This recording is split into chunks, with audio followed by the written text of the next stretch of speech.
My own sister texted me, "Don't bother showing up to the wedding, it's not your day. No call, no tears, just a cold line on a glowing screen." So I laughed, shut the door on her perfect day, and booked myself a flight to Hawaii. 1 week later, while I was sipping coffee at the airport, her wedding collapsed. My phone buzzed nonstop, 110 missed calls. And trust me, that was only the beginning. Before I dive into the story, hit like and drop a comment telling me where you're listening from. Let me know if you've ever been in this kind of situation. Your advice reminds me I'm not alone. I grew up in a house where appearances mattered more than love. To neighbors, we looked picture-perfect, freshly mowed lawn, matching Christmas sweaters, smiles plastered on every family photo. But inside, everything revolved around Megan, my older sister, the golden child. She was the pretty one, the loud one, the center of every conversation. I was the quiet shadow, the one who cleaned up messes no one else wanted to deal with. Even as kids, the roles were clear. Megan got the spotlight, I got the chores. She'd throw parties in high school, and I'd be the one scrubbing red Solo cup stains out of the carpet the next morning. Our parents brushed it off as normal sibling dynamics, but I learned early that my value in this family came from how much I could fix, not from who I was. So when Megan got engaged, no one was surprised when I jumped in to help. Planning weddings wasn't just something I did on the side, it was my career. I'd built my own event company from scratch, pouring everything into creating magical nights for strangers who actually appreciated my work. For my sister, I offered it all for free hours of calls, late-night spreadsheets, vendor negotiations that could make anyone's head spin. I told myself it was love, that this time maybe she'd see me differently, that our parents might finally look at me with the same pride they reserved for her. I wanted to believe my effort could buy me a seat at the table, not just as the planner, but as a sister. Looking back now, it's almost laughable, because the truth was already there, hidden in the way my mom said, "Don't make things harder for Megan, it's her day," or the way my dad changed the subject whenever I mentioned my business. They didn't see me as a professional or even as a daughter with limits. They saw me as convenient labor. And as the wedding drew closer, I felt the weight of that truth pressing down. Every flower arrangement, every call sheet, every carefully drafted timeline, I poured myself into it, hoping it would be enough. But deep down, there was a voice whispering what I didn't want to hear. No matter what I gave, it would never be enough for them. The first crack showed up in the smallest way. My phone buzzed late one night, Megan's name lighting up the screen. I expected another question about centerpieces or the cake flavors she couldn't decide on. Instead, it was just a casual line. "By the way, can you cover the florist's final invoice? Your deposit didn't cover it all." No, please. No, thank you. Just an assumption that I'd handle it because that's what I always did. I stared at the message, the words burning into me. My chest felt tight, but I typed back, "I already put down the deposit. That was my gift. I can't cover more." Her reply came fast. "Don't make this a big deal. It's just money. Just money." Easy for her to say when it wasn't hers. A few days later, I tried to talk to Mom, hoping for some support. I sat at the kitchen table, the smell of her coffee drifting between us, and asked, "Did you know Megan wants me to pay more?" She sighed the way she always did when I brought up anything uncomfortable. "Honey, you know Megan's under a lot of stress. Don't add to it. If you can help, you should."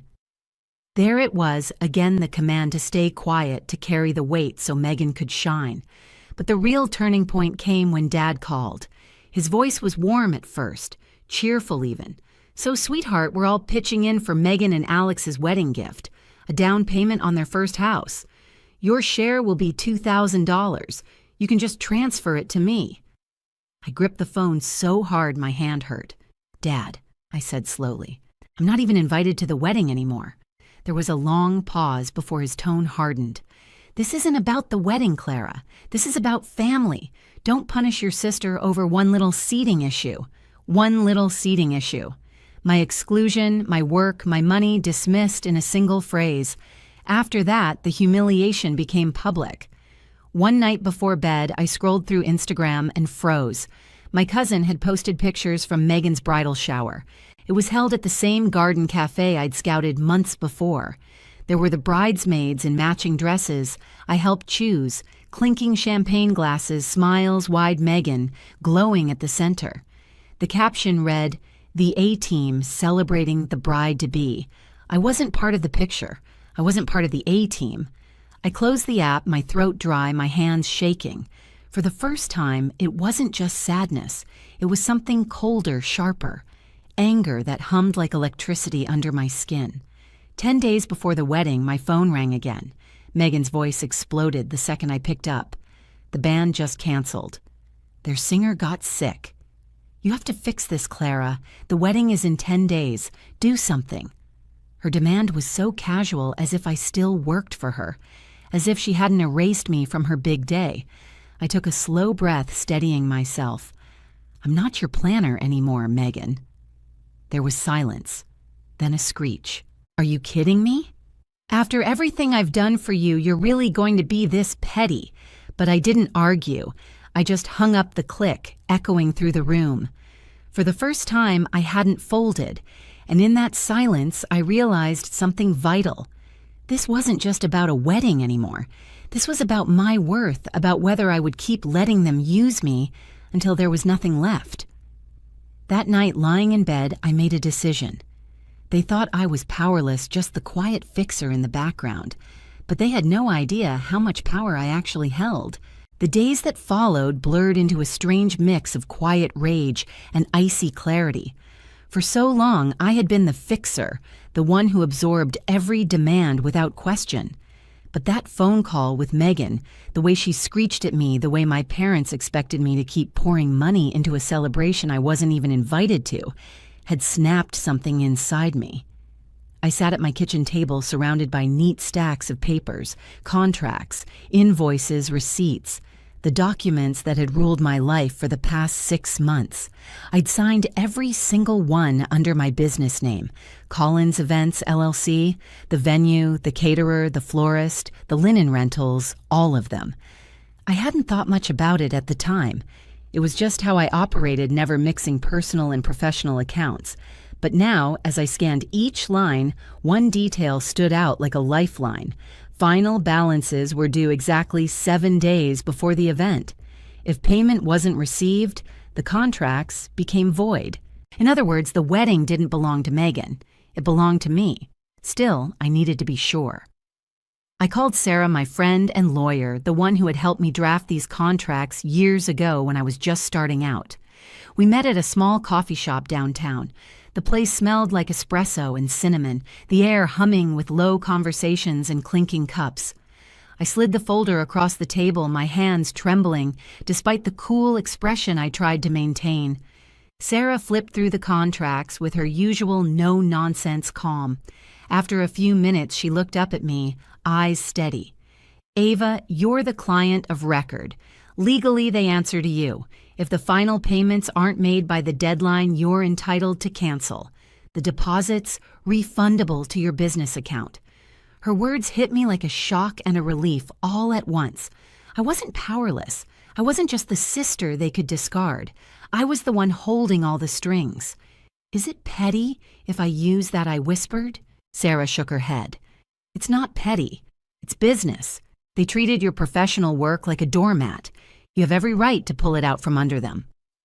That night, I sat alone in my apartment, the glow of my laptop illuminating the room. My cursor blinked on the screen, taunting me, daring me to take the step.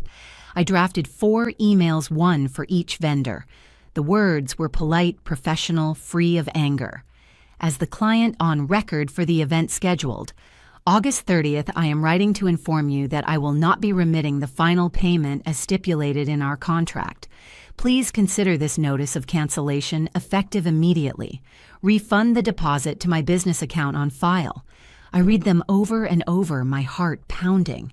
This wasn't revenge born of fury. It was the clean precision of someone finally claiming their power. I scheduled the emails to send at exactly 9:00 a.m. the next morning, 7 days before the wedding. As I shut my laptop, a strange calm settled over me. Outside, the city lights flickered. Car horns echoed faintly in the distance. For once, their chaos wasn't mine to manage. The next morning, I woke to the quiet hum of my phone alarm. I poured myself coffee, sat by the window, and waited. At 9:00 a.m. sharp, the emails went out. No fireworks, no dramatic music, just a series of polite digital goodbyes traveling through cyberspace. For a few hours, there was silence. I imagined vendors opening their inboxes, reading my words, making calls. And then just after noon, the phone on Megan's end must have started ringing. One by one, the dominoes would fall. I sipped my coffee, steady and calm. For the first time, I wasn't waiting for their approval. I was waiting for the sound of everything they took for granted crashing down. It started with a call from the venue manager. His name, Harrison, lit up on Megan's phone at noon just as she was picking out nail colors with her bridesmaids. I wasn't there, of course, but I could imagine it clearly. The way she laughed at first, thinking it was a mistake. The way her smile faltered when he said in his crisp, professional tone, "I'm sorry, Ms. Collins. We received a cancellation notice from Collins Events. Your booking has been released." Within the hour, the caterer called, then the florist, then the linen company, each one delivering the same polite, devastating message. No payment, no wedding. My own phone finally lit up, buzzing across the kitchen counter until I picked it up. Megan's name flashed, and I let it ring twice before answering. I set it to speaker and leaned back in my chair, calm, as the storm raged on the other end. "What the hell did you do?" Megan's voice cracked into a shrill scream. I could hear chaos in the background, my mother shouting, my father's booming voice echoing through what must have been the living room. The venue just canceled, the caterer too. They all said, "You pulled the plug." I took a slow sip of my coffee before speaking. I didn't do anything. I just chose not to make the final payments. "You told me I had no place at your wedding, Megan, so I removed myself and my business from it.